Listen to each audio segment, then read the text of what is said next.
The following is a presentation of the Belly Up Sports Media Network. Here's what's cooking on today's Sports Stove podcast. We start our Major League Baseball preview with the NL and AL West divisions.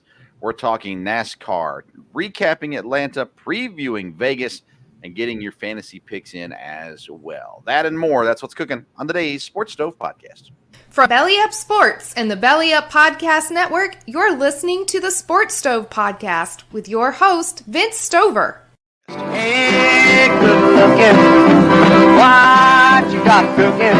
How's about cooking something up to me? Welcome in to an all-new edition of the Sports Stove Podcast presented by Righteous Felon Jerky. Now is the time to join the flavor revolution, and you can do that at righteousfelon.com.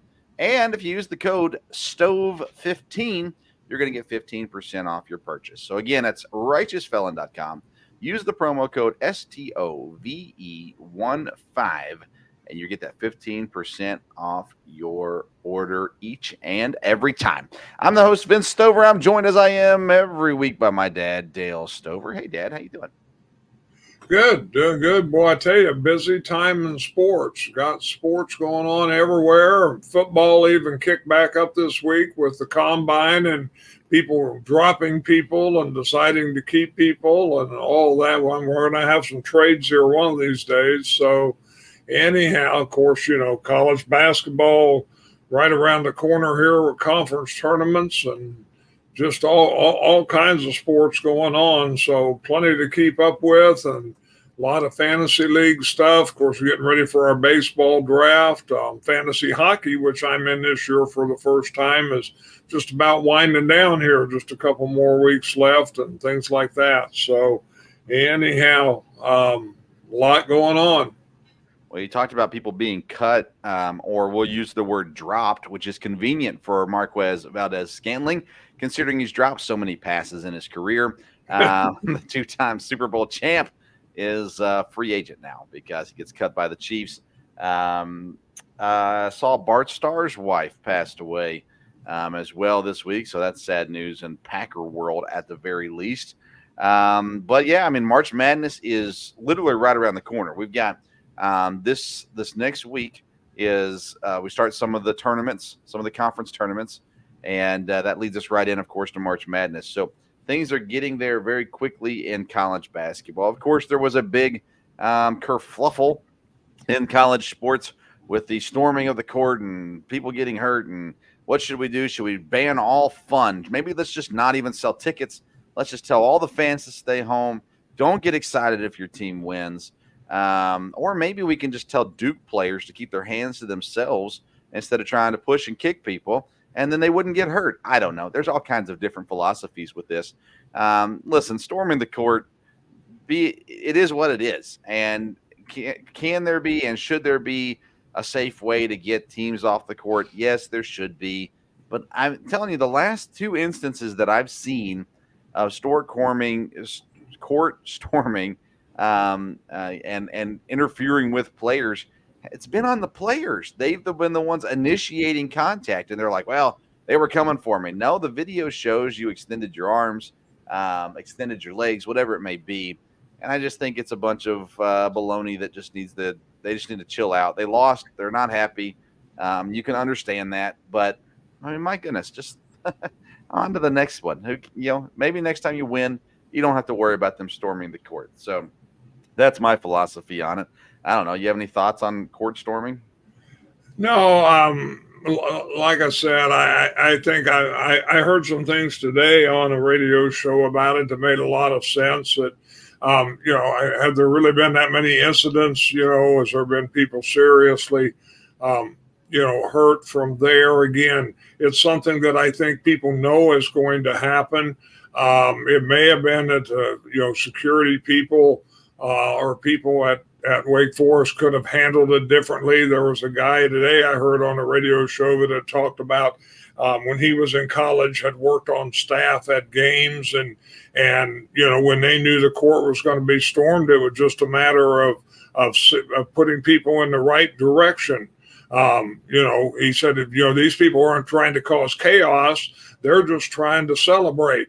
And, to set up a rope and have someone there that says, go this way to get on the court. People did that and there was no problem with it. I think maybe just trying to ban court storming or all of a sudden make it a big legal offense probably isn't something that would have to be done. Probably just an overreaction. You don't want to see people get hurt, but like we had talked about it, and you had mentioned that the Duke player had actually initiated contact, and so again, people just. I don't think it's something that takes people by surprise. You know what's going to happen, so get off the court. And, it doesn't happen at every game from there. So, I think more publicity will cause more problems. Because if you have a lot of publicity, then you're going to have some knucklehead going to say, hey, I can get on the news here if I jump on the coach or do this or do that. And that, like I said, what I heard today, and it made sense, was people are just celebrating. They're just coming out on the court to congratulate their team. And if you can keep it that way, then I think, I think it can be fine, but we'll see. Yeah, I mean, we're not naive enough to think that they're not going to say something as they're running past somebody or, they want to get their 2 cents in as they're doing so. But at the end of the day, it really shouldn't be that big of a deal. And, move on to the next one, in my opinion. And like I said, beat them and you don't even have to worry about it. So that solves all the problems in the world. All right, so now we are starting into our Major League Baseball preview here for the season. We're going to start off with the West divisions. We'll cover both the NL and the AL West. And, looking at these teams and going through the lineups and the pitching staffs and things like that, I think both of these divisions could be in for some fun years. There is some bad teams included in these divisions. But let's start off with a team that surprised a lot of people last year going to the World Series, the Arizona Diamondbacks. Last year, we predicted that they would be better than expected. But even in saying that, I didn't expect World Series better than expected. So they had a good year. They've got some young guys. Corbin Carroll is 23. Alex Thomas is 23. Gabriel Moreno is 24. Geraldo Perdomo is 24. So they got some young guys in that lineup. They added Jock Peterson, who will more than likely be the DH most of the time. Eugenio Suarez at third base. So those are savvy veteran guys. And they got Christian Walker and Ketel Marte, who've been around for long enough now. Christian Walker's become one of the best first basemen in the league, especially when you look at fantasy side of things. But his production offensively is very, very good. Pitching staff is better than last year. Zach Gallen, Merrill Kelly, and Ryan Nelson all return. Eduardo Rodriguez comes over from Detroit, who had a phenomenal year last year in Detroit. So that's a pretty solid pickup as well. And closer Paul Sewald came over last year via trade, I think from Seattle. So he's the closer for Arizona this year. He's good. He's not the best closer in the league, but he should be good enough. And I think this Arizona team is going to be really good again this year. Now, they finished second last year in the division to the Dodgers, and they are predicted to finish second again this year to the Dodgers. Last year, they won 84-78, and Dad, I got their win total at 83.5, so a slight drop from last year. I don't think they drop. I think they go up. I think they're going to be closer to the high 80s, possibly even sniffing 90 wins this year. And this is a team that you and I have a little bit of tie to, not a lot. You're a Giants fan, but with having ties to Arizona from back in our camp days, there's always been a little bit of intrigue, I think, about the Diamondbacks. Phenomenal year last year. The expectation from Vegas is about the same as last year. I think they continue to climb forward and are a little better this year than last year. What are your thoughts on the Diamondbacks?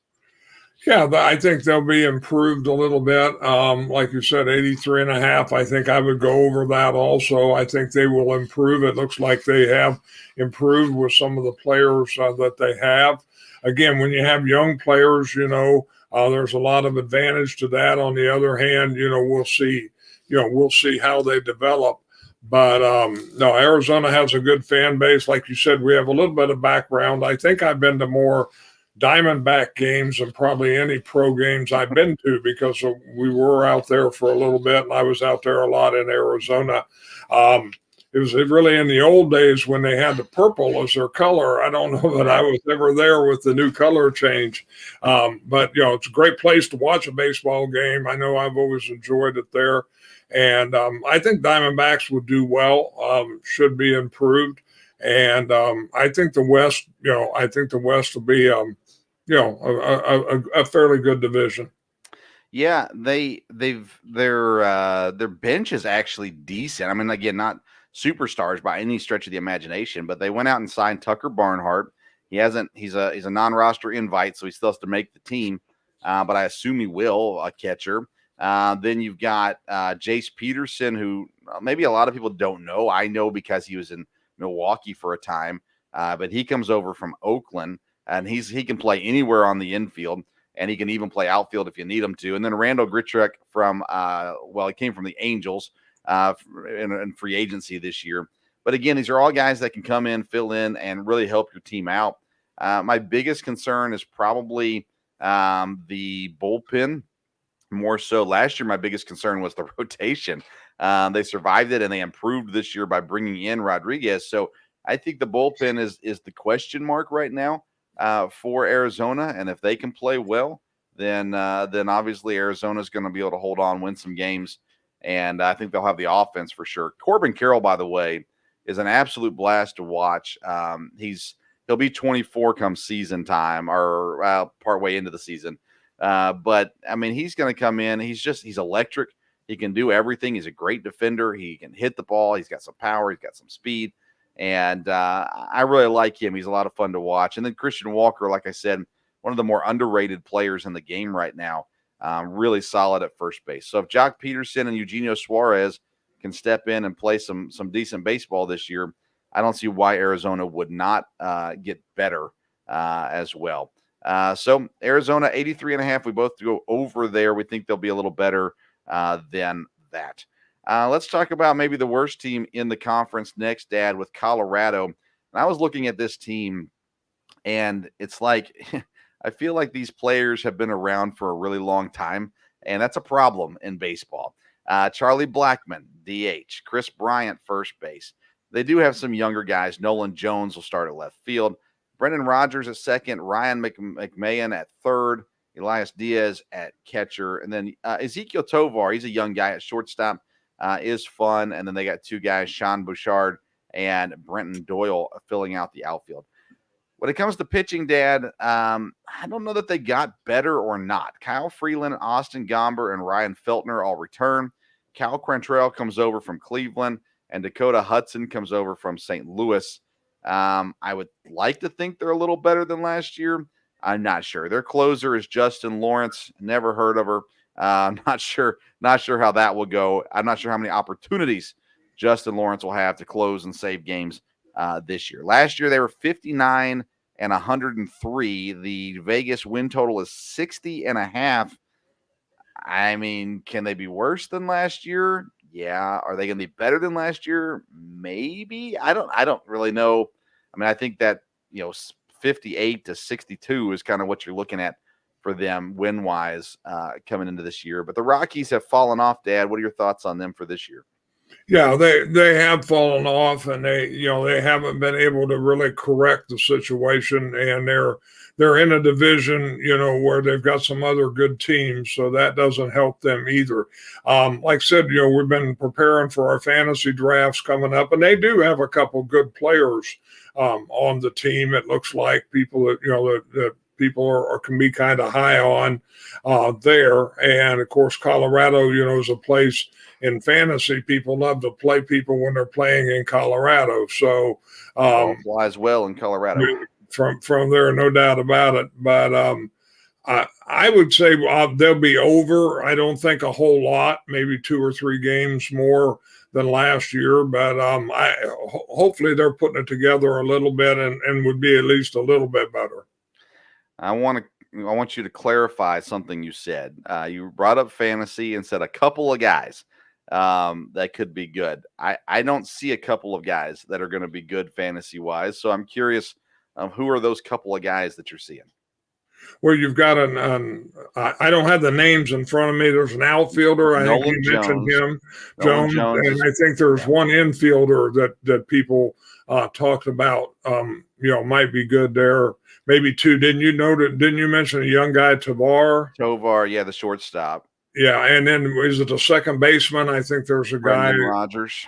Yeah, so there was one other guy that they said. So, Okay. again, not high fantasy people necessarily, but people would look at, because again, they're going to be batting in Colorado half of the time. So Yeah. Nolan Jones is the guy fantasy wise for Colorado that I think is worth your time. The other guys are waiver wire pickups if they're doing well. I would not say good options. Nolan Jones should be. Everybody else, in my opinion, is a massive question mark. Colorado's not going to be in the hunt. If they do get in the hunt, we'll be absolutely floored and shocked. Let's go on to the Dodgers. Major disappointment last year. They won 100 games, yet they did not make the World Series. And so they made a splash in the offseason, bringing in Shohei Ohtani and, of course, Yoshinobu Yamamoto as well. They've got Mookie Betts, who's one of the most impressive players in the league. Freddie Freeman, Will Smith, Max Muncy, who got hurt but ends up is going to be fine. Travis Ootman, Teoscar Hernandez, Jason Hayward, who surprisingly is still in the league, and Gavin Lux returns from injury to cover shortstop for the Dodgers. The rotation is good and can get better with health, but Yamamoto, they bring in Tyler Glasnow from Tampa. Bobby Miller, James Paxton is there, and then Emmett Sheehan will fill in for the time being until Wade Buehler comes back. Their closer is Evan Phillips. He's pretty solid, in my opinion, at the very least. Like I said, last year they won 100 games. The over-under in Vegas this year is 103.5. That's just because of Shohei, Dad. I actually think I might go under here, just because I think the rest of the division is going to be better, and I think they're still going to be high 90s, but I'm not sure they get to 100 this year, just because they got a top-heavy lineup. So I don't know. What are your thoughts on the Dodgers? Yeah, I would agree with that. I think they might be under that total just a little bit. Again, I think they're obviously the premier team in the division. But as we've looked at it, and as I've heard you guys talking on your baseball show, fantasy baseball show, and I would recommend that to people. There's a lot of good information there with you and Kevin Wilson, but and he's a Dodger fan, but the Dodgers are real heavy on their good players. They have some real superstars. All the way down the lineup, that's not the way it is this year, maybe as much as it has been in some of the other years. Doesn't mean those guys won't play well, and it doesn't mean, you've got a real stacked lineup there at the top, no doubt about it. But it'll have to be interesting to see how good a defense they play, and I think the key will be the pitching. Did Buehler come back? And if he comes back, is he anything like he used to be? There's some questions, out there. You don't know about Yamamoto, exactly how quick he will transition in. Glasnow, again, as I've heard different fantasy things, I've heard a lot of different things there, from he'll be great. It may not be the case. So, I think the pitching, see just exactly how strong that will be an issue, but the Dodgers obviously are a very good team and will be the favorite going in. Yeah, Walker Buehler, I have not been able to find a time frame for his return. He is throwing currently, and actually they said yesterday he was throwing 94 and hit 95 miles an hour, which would seem like a pretty positive sign that he'll be back before too horribly long. So we'll see on that one if that's exactly how it works out. If he comes back healthy, obviously that's a good thing for the Dodgers. Tyler Glasnow is an interesting one because he's a good pitcher. He's a very good pitcher. The problem is he doesn't pitch a ton of games. Last year he pitched 21 games. That's the best he's ever done. In 2022, he pitched 2 games, and 21, 14 games, and 20, 11 games, and 19, 12 games, and 18, 11 games. He's not gotten over 14 except for one time in his career, and that was last year. So how many games does he give you? Can he stay healthy at all? That's the question mark. And I agree with you. I think pitching is going to be the offense will be there enough for the Dodgers if the pitchers can pitch well. Yamamoto, a big question mark, Dad. We don't know what he's going to be. I mean, he's never pitched in the majors before. He's looked good so far in spring training, but what does that even mean? Very little, in my opinion. So we'll see where it is. I do like Bobby Miller in that lineup, though, as well, in that rotation. So I think that's solid. You get Walker Buehler back. That really strengthens that the rotation for sure. Let's go down to the Padres, Dad. The Padres had a miserable season last year. They were not anything of what they were supposed to be. And yet they still pulled out 82 wins. They've had some changes. Juan Soto gets traded, so he's gone. And they still have Fernando Tatis, who, by the way, I think is 26 years old. So he's a phenomenal baseball player. They've got some stalwarts. Jake Cronenworth is there. Manny Machado, Xander Bogaerts. Ha-Seong Kim, who used to play all over the place, is going to settle in as the main shortstop this year with Bogaerts moving to second. Luis Campusano at catcher. Jerickson Profar in the outfield. Jose Azocar in center field. And they don't have a DH exactly lined up yet. Pitching-wise, Joe Musgrove, Yu Darvish, Michael King, who comes over from the Yankees, Pedro Avila, and Randy Vasquez, who also came over, I believe, from the Yankees. And then their closer is Robert Suarez. They lost a lot in the pitching room this year. But again, last year they were bad. So does it matter? I'm not sure. Their win total is at 81.5. They won 82 games last year. I think even with their losses, Dad, I think they're going to be better than last year. So I'm going to go over 81.5. I'd say it's probably in a similar range, would be my guess. I think it'll be in that range, and maybe it's just because, again, I have a team in that division that I like, but I don't see them rebounding a whole lot. So I'm going to go under that, just drop under that a game or two. Again, now, the pressure won't be on them like it was last year. So maybe they'll play loose and they'll do well. But like you said, there's probably some questions there. From the pitching standpoint, and they have some really good players and some guys that have potential to be stars. Some of the other guys that have been around a little bit, will they continue to do well? Will they regress? I think it's going to take a year or two for San Diego to get back in sync. So we will see. I'll go under that one just a little bit. Okay. Our first disagreements of the day. I like it. All right. Pitching's everything. I mean, for San Diego, if Michael King is what he's supposed to be, well, then things work out just fine. If he's not, then, well, things don't work out fine. So we'll see. I'm concerned about the bullpen there also. All right, let's get to your Giants. San Francisco won 79 games last year. They're going to have a leadoff guy on Jung-Hoo Lee. Comes over from, is it Taiwan or Japan? I forget which one he came from. But over Korea. Yeah, I knew I was close. Thairo Estrada at second base. Lamonte Wade at first base. Jorge Soler comes over. Good signing for them. Probably going to focus in at DH. Michael Conforto back in left field. Wilmer Flores at third. Yastrzemski in right field. Patrick Bailey, the catcher, and Marco Luciano at shortstop. Pitching-wise, they go Logan Webb, Kyle Harrison, Jordan Hicks, who comes over from Toronto, Tristan Beck, and Keaton Wynn. Their bullpen is solid, Dad. They got the Rogers twins, Camilo Duvall with the closing spot. 79 wins last year. 81.5 is the number Vegas is handing out. I think they go over 81.5. Probably, I don't think by a lot. I think them and San Diego are going to be very similar again this year. But I think there's potential here for the Giants to have a better year this year than they had last year based off of their bullpen, which is really solid. Yeah, I'm a Giant fan, but I do think they'll be better. It's going to depend a little bit with some of these guys, the free agents they brought in. How good is Lee going to be over here? He could make a big difference. The outfielder they picked up, Solar, will he make a big difference? They have some veterans. They have some young guys. They've played some young guys the last few years.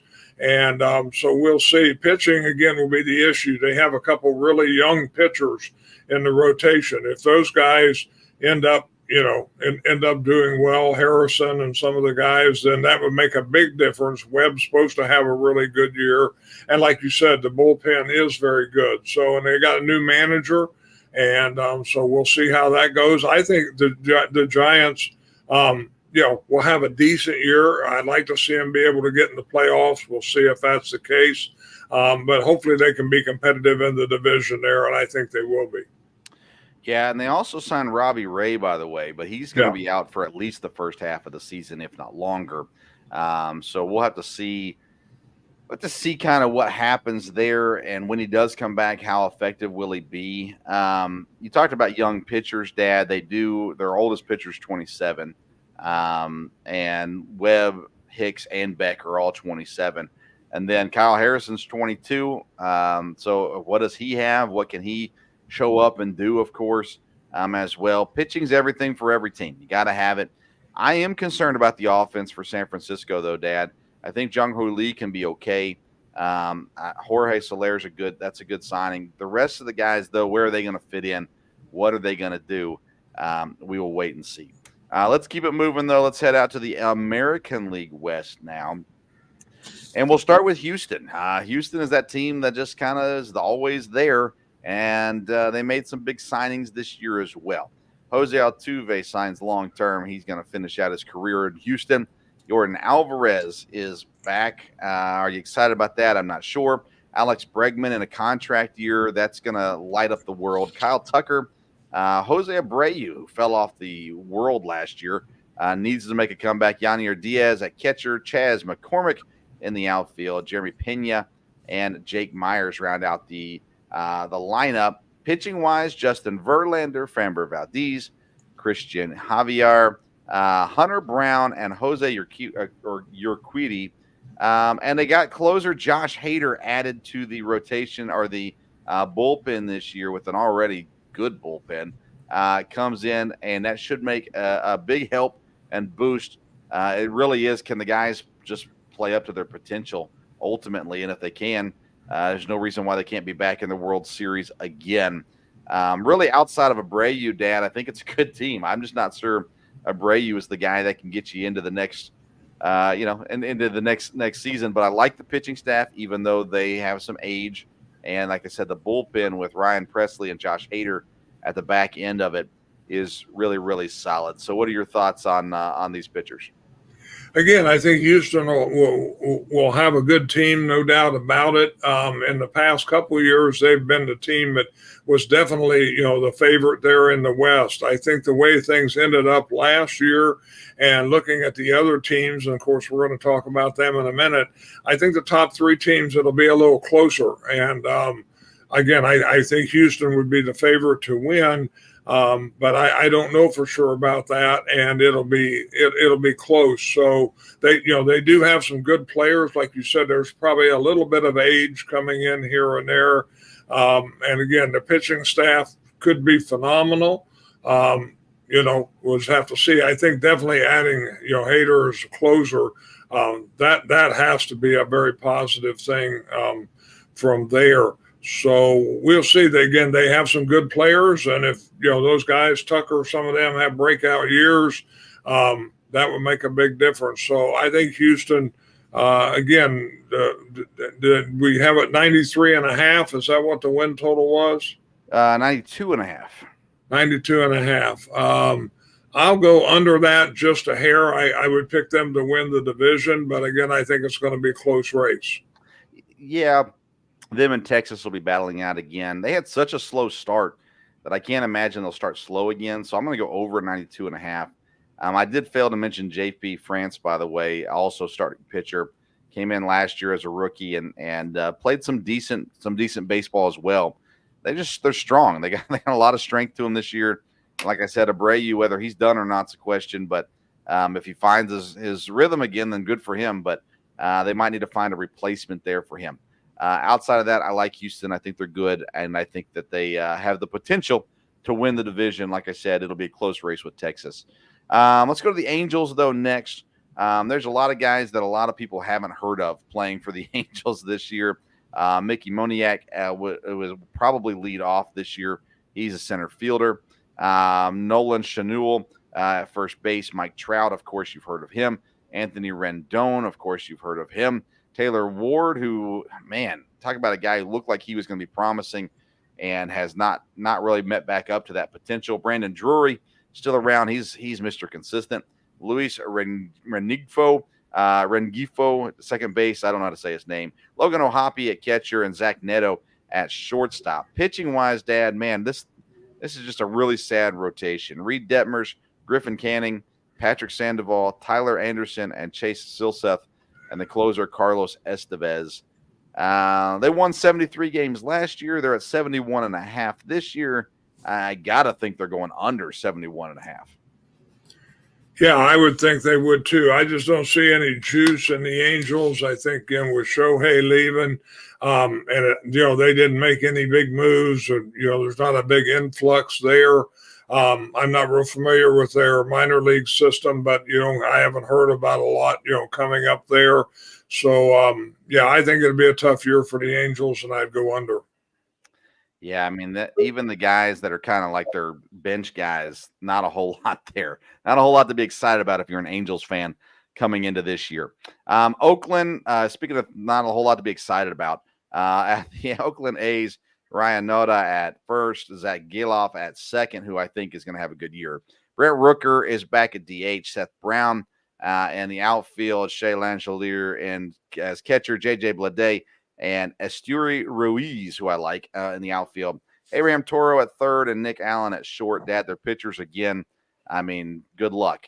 J.P. Sears, Paul Blackburn, Alex Wood, Ross Stripling. Those two guys both came from San Francisco. Luis Medina and the closer, Mason Miller. They won 50 last year. The projection's 56.5. I think that maybe they can win 56 games, but I'm going to go under 56.5. I'm not sure why, but I'll go over that just a little bit. Again, they've got a lot of the same lineup, younger guys. Maybe some of these guys will play a little bit better. We'll see how the season goes. I guess it's still up in the air whether they're moving or not. I saw something about the guy in Vegas said they ought to just stay in Oakland. And so, I mean, that's all kind of confusing.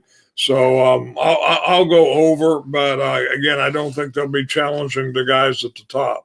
Yeah, hard-hitting commentary there. I don't know why, but I'll go over. Yeah, that's it's a sad life to go over for the A's, I think. Seattle, Dad, this should be a good team. They won 88 games last year. They got J.P. Crawford, Julio Rodriguez. They brought in Jorge Polanco from Minnesota, Mitch Garver from Texas.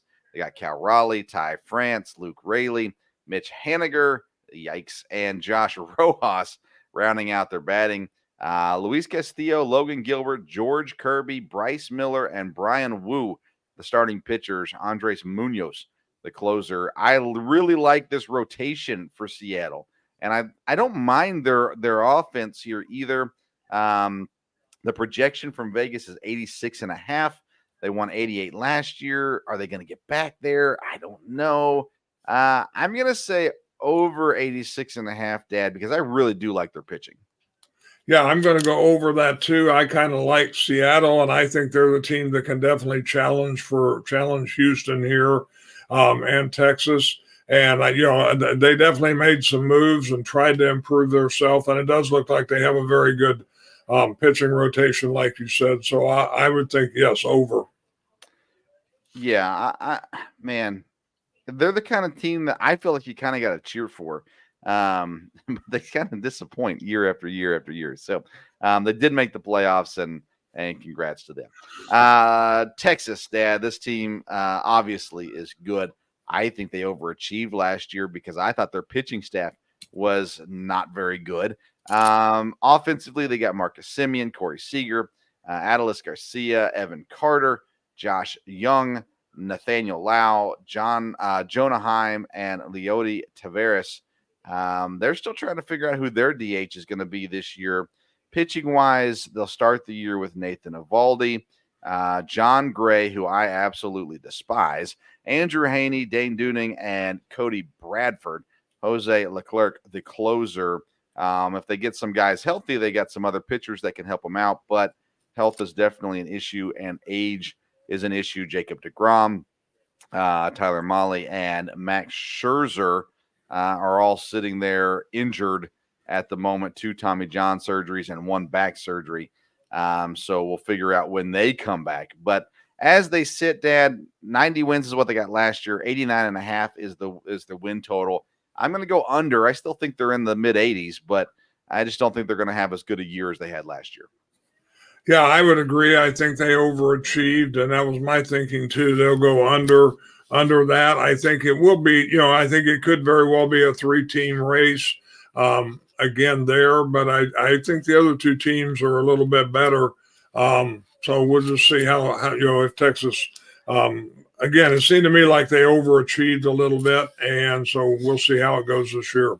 Yeah, I think Houston runs away with this division, Dad. Honestly, I think the Dodgers probably should win the NL, although Arizona obviously could challenge them.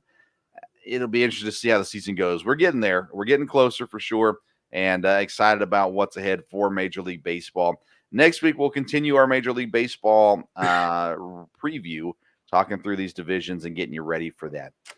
Dad, anything else before we send you off for the night? No, you had mentioned about Cherry Starr, Bart Starr's wife, passing away, and a great part of the Packer organization, a great part down in Alabama. There, everybody just has great things to say about her. She stayed involved. I was reading this week that Bart Starr always had a tradition where he would write a kickoff quarterback letter at the start of the year to the Packers starting quarterback. And after he passed away, she continued that as far as writing Aaron Rodgers and Jordan Love, and just stayed very involved charitably, both in Wisconsin and Alabama. And so condolences to the family there. And, I think they were great folks. I never met her. I did get to meet Bart Starr once and chat with him in the airport. Great guy, of course, very, just a tremendous person. And so a real loss there in the Green Bay community. So, but no, nothing else, a lot going on. We'll have a lot of basketball to talk about here in the near future and a lot of things there. And looking forward to listening to your NASCAR broadcast. You got me in the fantasy league, and if I can learn how to get my drivers registered, I'll be in good shape. But yeah, I used to follow NASCAR a little bit, and so it's kind of fun to watch it again, especially with all a lot of new guys and a lot of people who I remember when their dads used to race. So anyhow, a lot going on, and we'll see you next week. All right, we're gonna say bye to Dad. We're gonna take a quick commercial break. When we come back, we're talking NASCAR with Chris Prince from BellyUpSports.com. First, a quick word from our sponsors at Righteous Felon Jerky. Say hello to America's most wanted craft beef jerky. Over 15 flavors with all kinds of character.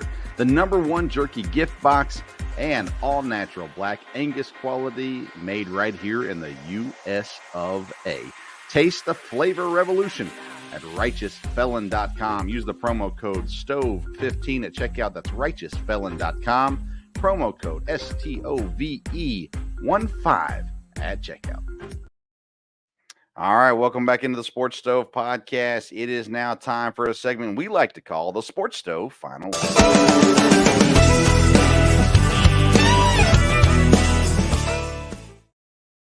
Joining me this week to talk all things NASCAR, he's the head of the Belly Up Racing Department. He's the one and only Chris Prince. Hey, Chris, man, how you doing? I'm good, Vince. How are you doing, buddy? I am living the dream, my friend, living the dream. Hey, good to talk with you. We originally had planned to chat with you back at the Super Show back at the beginning of the NASCAR season, and schedules, everything changing and raining and all that good stuff didn't work out for us. But I'm excited to get you on tonight because we have had a fun start to the NASCAR season. Of course, Daytona was Daytona. And at the end of the day, you can always live with that. Atlanta showed up this week, though. And let's start with that. The excitement. First of all, obviously the finish was phenomenal, but to see the amount of just problems the drivers had throughout the race, to me was incredibly entertaining. What did you think about Atlanta this week? Yeah, I completely agree. Honestly, it was. I remember when I heard Junior talking about it on his podcast over the offseason. He was like, "I believe this is going to become the hottest ticket," like predicting it on the schedule. And I think he's going to be right. I think it's going to become a high price ticket now after that race. It was awesome to watch, kind of like a Daytona on steroids, more or less. The runs were a lot faster, and then the tracks just worn out a little more quicker than I think they even realized. Yeah, it's kind of crazy to think that Junior might know what he's talking about uh, every now and then. But no, it is fun. And, it's funny. I was watching the race, and my eyes kept going to Michael McDowell, and I thought this guy is running really good so far this year. His finishes haven't been there all the time, but it just seems like when you're watching the race, there he is running pretty decent he's been on the front row for the first two races. Yeah, actually, yeah. I mean, it's really funny. I've watched Michael race for a while now because I've been consistent with the sport, and it's really cool to see him finally getting those finishes and that running, up there. Like he won at a road course last year, and they I think announced that their team got Tier 1 sponsorship from Ford, Yeah. so they're receiving all the good stuff now. It seems like. And it's showing, right? I mean, it's showing Yeah. that's what's going on right now, for sure. And it's fun to see it, I think, that way too. And his teammate, Todd oh, Gilliland. yeah, Gilliland, he Yeah. ran phenomenal most of Sunday's race at the very least as well. Yeah, he was all over. I take my notes for my power rankings, which I'm gonna have put up tomorrow. I wanted to wait till after Atlanta, so I had at least 2 races to sample from, and my notes were just Todd Gilliland leading again. I'm like, wow, it's really funny going through and seeing that because you don't see it with front row. You're not used to seeing it anyway. Right. Now let's talk about the finish. It was a photo finish, literally. And it's funny. I was with the broadcaster where at first look, I thought Blaney had it. And then when they showed the different angle in the picture, it goes, well, actually, no, I don't think he did. Daniel Suarez gets the win. Let's talk about first, Joe, just the finish, the excitement of it, 3 wide coming down to it. Busch right there as well, of course. I was surprised that the TV broadcasters weren't more animated at it personally, because I'm sitting there going, Yeah, oh my actually, goodness. I would have expected Clint at least because he's the one who gives me that type of energy more or less, or tries to from week to week. But yeah, it was kind of cool though when you saw from the booth's perspective video. I don't know if you saw that replay on Twitter. Yeah. How they got up and they're like putting their arms around each other and they're like, "Can you believe this? I don't know if I believe it, but can you believe this?" It was really cool. I loved I saw it develop when Kyle was when he got his run off of the turn, and I was like, they're gonna wreck. That's what I'm thinking in my head, and then they just didn't, and it wound up finishing. So it was awesome. Yeah, I heard Daniel Suarez today. He was, or I think maybe it was yesterday, but he was on the Dale Jr. Download, and he was just talking about, hats off to all the drivers for not wrecking there at the end. It was a wild day, it sounds like, but nonetheless, Suarez comes out on top, and I want to get your thoughts on this with the playoff picture. Suarez getting a win. It's not to say that he couldn't have won. Obviously, he can, but you kind of think him more on the road courses than you do on these kinds of tracks. And now he wins on an Atlanta. And I started to think, you know what, this could really make for an interesting playoff, because let's say he wins a road course this year. Then you now you're kind of limiting who else can be in the playoffs a little bit with this, in my opinion, at the very least. I'm interested to get your thoughts on how you think Suarez's win affects the playoffs. Oh yeah, absolutely. I definitely think it's going to have some effect on someone that you're not looking to struggle that much and be around the bubble when it comes down to it. But the bubble drivers, I think, are really going to be affected by the one-off wins like that. And if he's able to grab another one, then it makes it a little harder for those bubble drivers to lock themselves into the playoffs. But that's kind of the thing I like about this format in a way, is the wrenches it can throw in the plans for the bigger teams. It makes things a little more interesting. I like the format as far as the playoffs go. I'm not a huge stage guy. Don't love Yeah. stage breaks, that kind of thing. But when it comes to the playoffs, I like the idea. I like the idea of winning you're in. I think that Right. makes sense. And then I like having a couple races, 3 races, to kind of weed it out a little bit more and letting the guys with higher points have an advantage. I think all that's good. I actually, as a guy, and again, I was out of the sport for like 8 years, came back last year, started paying attention again. And one of the reasons why I left the sport is because I didn't understand the stages. so, so I was like, whatever. I just won't watch. That being said, I think the playoffs are a lot of fun, and I think Suarez now. I think it definitely it'll start putting pressure on. Maybe not right now. It's going to start putting pressure on guys as we get into late July, Yep. August, where all of a sudden it's like, hey, we got to get a win, and we got to get it now. And especially if Suarez gets a second win, it's gonna start being interesting. Yeah, I mean, especially for those drivers that are struggling, like already, like they've had good cars, but they just don't have the good finishes, like Joey Logano's and Yeah. Brad Keselowski's and guys. Those are the guys that you're used to seeing win. So if they don't win, they could be down there fighting for the playoff spot. Definitely. Let's talk about Bubba Wallace. I'm not a Bubba Wallace fan. I'm not a Toyota fan either, and there's a few things that line up there. And but he has finished, I think, 5th in both races so far this season. And out of the 2311 cars, he's not the one that I thought was going to be running as well to start the season. Are you surprised by so far his success versus his teammates' lack thereof? And what do you make of what he's done so far? I know it's really early in the season. Right. Yeah. I mean, you got to take that into consideration too. But I'm not surprised, I'd say, because Bubba is one of the better drafting style drivers in the series right now. I mean, he doesn't necessarily have the wins to show for it like Blaney or Logano or Keselowski, but he's always consistently up there. I mean, he's finished second in the Daytona 500 twice. He's pretty good at those type of tracks, but definitely surprised to not see Tyler Reddick performing as well too. I mean, he's not known for the super speedway drafting style racetracks, but still, those, when you think of 2311, you think those cars are going to perform regardless. But I think you might want to keep an eye on him this weekend. Vegas suits his driving style real well. Well, perfect. Let's get into Vegas. Vegas is coming up. We'll talk fantasy here in just a moment. But fantasy is coming up. We've seen Fords perform really well when they're by themselves. They're sitting there and qualifying very, very well. We've seen them get caught up though in the wrecks so far. So they've not finished strong. Chevy does Chevy things. Toyota has the sprinkle in effect a little bit as well. They're going on. So what do you expect to see at Vegas? Again, Suarez said it this week on the interview with Junior. It was so fun this week that no matter what we put on the track coming up in Vegas, it's not going to look near as exciting.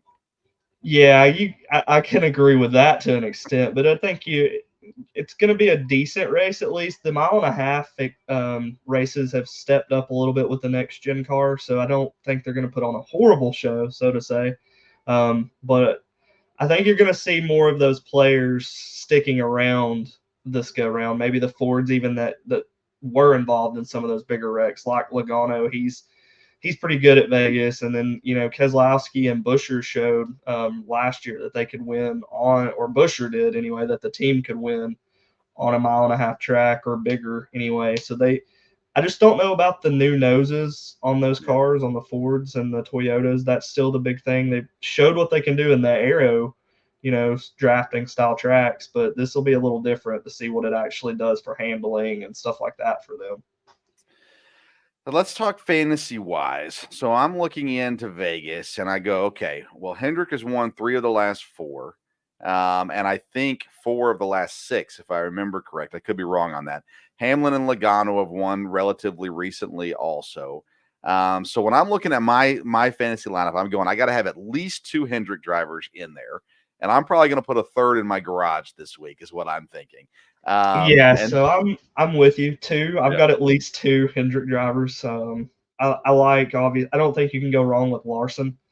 He's won out of the last 6 races, led over 400 laps, I believe, 440, so almost 450, and then he's got 2 of those wins. Yeah. So I think Larson will be good, and he wasn't necessarily bad at the first 2 races of the season in Daytona and Atlanta. It's just he got caught up in some of the wrecks and it hurt his finish. Yeah. So I definitely think they're still going to have some speed. And then, but yeah, I can agree with that. I think I could go with a Logano even, or a Hamlin in my garage.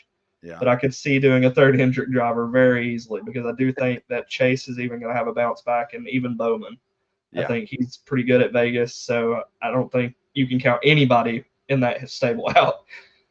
And then don't you have to put Kyle Busch in right now? I mean, it's his home track, so to say, and he's looked really solid these first 2 weeks. Yeah. I'm real. Well, it goes again on your strategy, because with the NASCAR fantasy, you only get the 10 uses in the regular season. So if you're wanting to build up that early, that points lead, yeah, I'm definitely going to stack it with Kyle and at least 2 or 3 Hendrick drivers for sure. Because he's all right. So he knows Vegas. Yes, he does. Yes, he does. So if we're gonna try to find a way to mix in some guys that aren't our normal top tier guys, who are we looking at to help our fantasy teams out this week? That maybe are not the top names. Obviously, they're not gonna be the bottom names either. But who we throwing in there? You touched on him a little bit earlier, your winner of that close finish. I think Daniel Suarez, he could be someone. I know he's from a top team, but he didn't really have the performances last year, so I think he's on the up climb. It could be something again where he comes out of the top, see him in the top 10, top 5 competing if the speed's there. But I really like the 2 rookies in Carson Hocevar and Zane Smith. Okay. Hocevar has been caught up in some bad wrecks, but he was quiet at Atlanta until the end. And then Zane Smith kind of was too. I think those are 2 names you should watch if you're looking for kind of out of the blue type of guys to compete. And then Michael McDowell. He's another man. It's really tough with them because you expect them to be good in a sense, because Michael's good at the drafting races, but they're showing speed consistently now this season. That's not something that's really, been up to expectations for me. So I could see Todd Gilliland even again up front leading like he was this weekend. Yeah. Yeah. It's one of those things where I sit there and I go, okay, I know it's 2 races. I know they ran well in 2 races, but is he going to maintain? Is he going to keep up? Is something going to get figured out?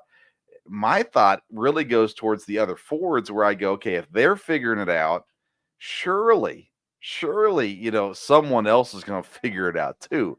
I mean, Chase, you look at him, or Chase Briscoe. You look at him and you go, last year he was decent. Like where's he at right now? And Logano, granted, he's gotten wrecked out a couple times. Keselowski, to me, Keselowski's the Ford for Vegas, where I just feel like if he's gonna pull one off, this seems to be the kind of one that Keselowski would have to. Yeah, him. I mean, definitely, I could agree with you on that for sure. The Fords are hard for me, just because again they do have the new nose. So I don't know what that's going to do for them. But you're right, in their qualifying speed, they were good. They're fast. They're showing that they're fast this year. It's just this is going to be a little bit different style of race than what we've saw, so it's going to be different to see. But I liked what I saw so far of Josh Berry. I know that's your guy of interest there. I like what Josh is doing. I know it's not been loud and bright, but he's doing what Kevin Harvick kind of did. You notice him in that top 15 to top 10 type of running, somehow near the end of the race if he can keep the car clean, which is hard to do at the super speedways and stuff. And then but Chase Briscoe is another good one for sure that you could look at and see how he does with qualifying and stuff, because he's got the talent. It's just, will the car be there for him to drive it, I think. Yeah. And you brought up these rookies as well. I've been impressed with all the rookies, generally speaking. I think Nemechek, again, got wrecked, but they just seem like they run really well there for a while, and if they can stay out of trouble, it sure help them out a lot. They don't seem to be the ones causing the trouble very often, Right. which is nice because you kind of expect the young or the up and comers to make some mistakes, and it doesn't seem like they're doing too much of that. Yeah, no, they're very quiet. Like you said, it's not them that's initiating the wrecks that they're in. They're just the poor, collective souls that get wrapped up in the action. They're there, wrong time, wrong place. Pretty much, it's been crazy in a sense because you're right. You can look at a rookie in any other sport, even, Yeah. and you're like, oh, a rookie, they're going to make some sort of mistake. But these rookies have been relatively quiet so far, 2 weeks in. Yeah. It seems like if Keselowski could stop wrecking people, that'd be nice. You got to watch out. It's like on one of the podcasts, I think it might have been Door Bumper Clear, they were talking about there's two things you can count on in Daytona, and it's Brad Keselowski wrecking someone or someone throwing a bad block. Normally those two go hand in hand. Yeah. Oh, man. Who's been the biggest surprise so far in the season for you? Oh man, that's tough. I will say this. This next gen car has been something that since it's came in, it's made the field a lot more even in my opinion. Yes, you still have the Larsons and the Byrons and those guys who dominate, but I think that shows more of the driver than maybe the car sometimes. But I'm gonna have to go with like Michael McDowell, but the Todd Gilliland, that one, the way he maneuvered his car around the front of the pack last week and he went for it. He didn't even care. He was just like, no, I feel like I've got the car and we're going to go up here and either wreck or win it all. So I really like Todd. He's kind of surprised me. And then he was decent at Daytona too. So, I mean, it's one of those things where Todd is a really quiet guy, but it seems like those cars and that team have got something figured out.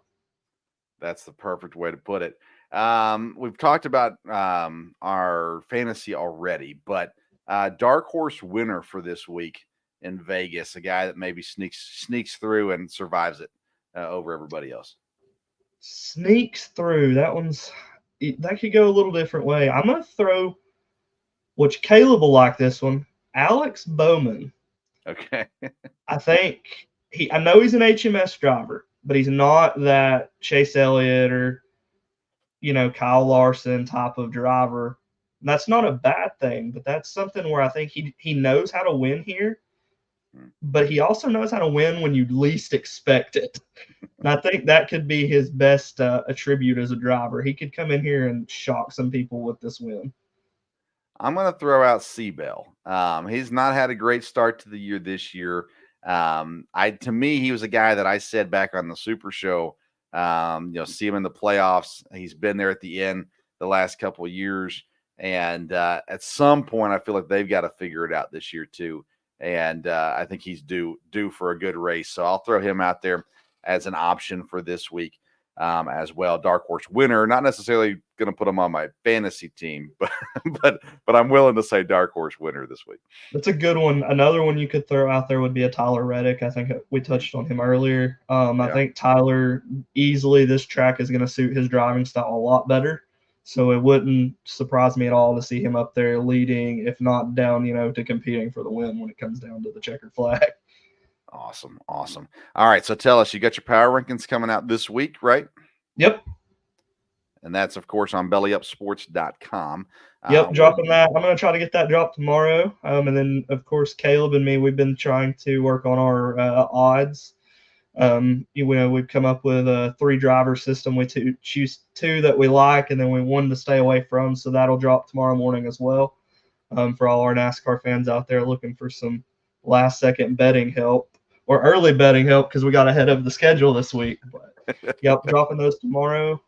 Pretty excited about it. The power rankings are hard. It kind of challenges me in a way because I do enjoy the sport so much, and then it's hard to set down and all these drivers. You look at them and narrow them down to.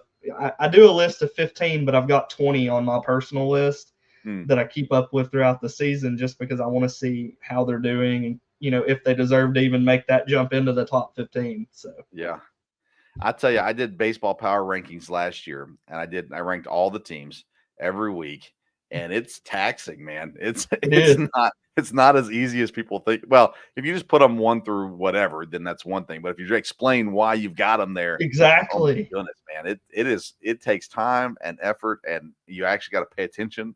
All that kind of stuff too. You lax anything. NASCAR's really good though. Their coverage of I feel like, well, the broadcast could be better. We won't talk about that tonight. That's another story, another time. But they're really good with how they can display their stats and stuff. Their app will give you lap by lap, incidents, the way things are. So if you do miss something, it's not the end of the world, but definitely I try to watch every lap and take notes on my phone. My wife, she knows when I'm watching the race. She kind of just sits over there and lets me do my little thing because it's my time. But yeah, it's definitely tasking, but it's something I kind of like to do. Like I said, the challenge of it almost in a sense. Yeah. Well, and you brought up the app. The NASCAR app is one of the best sports apps out there. I mean, it's top notch. I appreciate it because if I can't watch, they have the radio broadcast on there you can listen to. They give you, like you said, so much information during the race. It's a really solid app. So shout out to NASCAR on your great app. You're right. Broadcast could be a little better. It's not the end of the world, but it could be a little better. And I'm curious to still see, because NBC hasn't announced exactly everybody that's going to be there yet when they take over. Junior's still without a contract. And, I really like Junior. I was a Junior fan, so I'm a little biased, I guess. But I like him on the broadcast. I'm the complete opposite. I wasn't a big Junior fan when he was in the sport. It's funny because I'm a Chase fan, personally, when I'm not doing things. I pull for, my driver, but it's not for the reasons you may think, or most people may think. I'm not just a fanboy. I actually grew up about 45 minutes away from Dawsonville, Georgia, and my grandpa was a Bill Elliott fan. Yep. Never realized myself, honestly, until I was like later on in my, my age, like 11, 12, that we even lived that close to Dawsonville and that Bill was from Dawsonville. Yeah. So naturally, I followed Casey Kane because he took over for Bill Elliott. Mm-hmm. And then I heard when Chase was coming up, I started to follow Chase's career because Chase is actually a little younger than me. His birthday, he was born the same year, just in November, to where I was born in May. So I just naturally picked up following Chase, but it's fun. It's really been fun for me. And then now I've got little boys. My oldest, his name is Christopher as well. And he just realized the other day, because he's in first grade and he's starting to read better now, that Christopher Bell has the same first name as him. So now he's in here pulling for the 20 car of Christopher Bell because he shares the name with him. So yeah, that's fun, man. That's so fun. Yeah, that's exciting times. Well, listen, Chris, I appreciate you coming on, man. You're very helpful, and I'm looking forward to having you on throughout the season as well. Vegas, of course, is this Sunday. You, again, all your content can be found on bellyupsports.com. Where can people find you on social media? Yep, bellyupsports.com. I do run my own little NASCAR page on Facebook. It's a NASCAR, or Everything NASCAR for NASCAR fans. It's a long name, but I was a little younger when I came up with it, and I've just stuck with it. So, but you can find me on Twitter, Everything NASCAR. I do that on there as well, where I just post strictly NASCAR stuff, and I love to talk. So that's my main NASCAR page. Or you can find my personal Twitter, Prince Chris 54, and we can talk some Georgia Bulldogs, some Falcons. We can talk a little more than racing there if you want to. I'm good with that too. Awesome. Well, Chris, again, man, I appreciate you taking some time for us tonight and sharing some knowledge for us too. Good luck on your fantasy team. You're in second place currently, yep, right behind me. I started the league, so I have to win. That's just the rules. But but no, you're right there on my heels, sniffing. I'm sure you'll pass me very, very soon. But again, dude, I really do appreciate you coming on tonight. Yeah, man, it's been fun. We'll do it again for sure soon. All right, sounds good. Chris Prince from BellyUpSports.com. I want to say thank you to everyone who tuned in tonight. If you missed any part of the show, you can go back and watch it on YouTube. We're on the Belly Up Sports YouTube page or on the Sports Stove YouTube page. And the audio will be available wherever you get your podcasts as well. A reminder to visit righteousfelon.com Use the promo code STOVE15 at checkout, STOVE15. You're going to get 15% off your purchase. It is phenomenal jerky. I promise you will not regret trying Righteous Felon jerky. I love the bootleg and barbecue, so that's where I always go to first. But Soul Survivor and the Teriyaki Balboa, really good flavors. The Bourbon Franklin and the Foul Capone, really solid flavors. They got a bunch of good stuff. So check them out, righteousfelon.com. Use the code STOVE15 at checkout. Thanks to Dad joining me earlier in the show. Thanks to Chris jumping on and talking NASCAR. Follow us on social media at Sports Stove on Twitter and Instagram. We'll be back Sunday night live to talk fantasy baseball, 8 p.m. on Sunday. Monday night at 8 p.m. to talk EKU sports. We're heading into the ASUN basketball tournament, and the baseball season is underway as well. So we'll be talking those things. And then Wednesday night, right back here, me and Dad will talk Major League Baseball, and we'll have a guest on to talk NASCAR again also. Thanks for tuning in. Until next time, we'll see you around the sports.